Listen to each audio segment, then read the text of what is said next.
Hello everyone, আমাদের সঙ্গে আছেন শুভম পান্ডা, ওনার বাবা। আজকে আমরা জেএমএন মেডিকেল কলেজে অ্যাডমিশন কমপ্লিট করে এসেছি।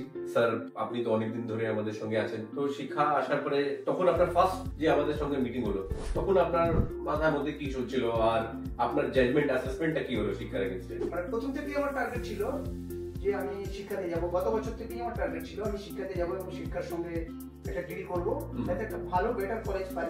কিন্তু শিক্ষাকে নিয়ে আমি ওভার কনফিডেন্স ছিল। আমার যা আপত্তি, আমার যা অনুরোধ, সবকিছু আমি পেয়েছি এবং প্লিজ বিহেভ পেয়েছি।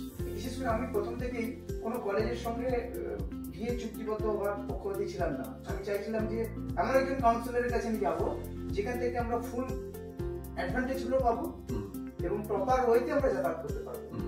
এখানে সেই প্রপার ওয়েতে হয়েছে সব কাজ? প্রপার ওয়েতে।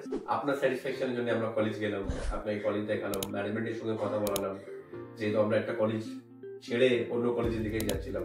আপনাকে আমরা কলেজে ম্যানেজমেন্টের সঙ্গে কথা হলো, ম্যানেজমেন্টের বারে আপনার কি বলা? যে ম্যানেজমেন্ট অ্যাকচুয়ালি আপনাকে বাদ দিয়ে আমি ম্যানেজমেন্টের সঙ্গে মাঝে দুবার কথা বলেছি। ওনারা যখনই ফোন করেছি ম্যাম, তখনই ফোন করেছিলাম 10টার সময় মালিককে ফোন করে। এমন কোনো কলেজ নেই যার মালিককে আপনি 10টার সময় রাত্রি ফোন করলে আপনার উত্তর দেবে আর আপনাকে প্লিজ দিবে যে আপনার সঙ্গে কথা বলবে।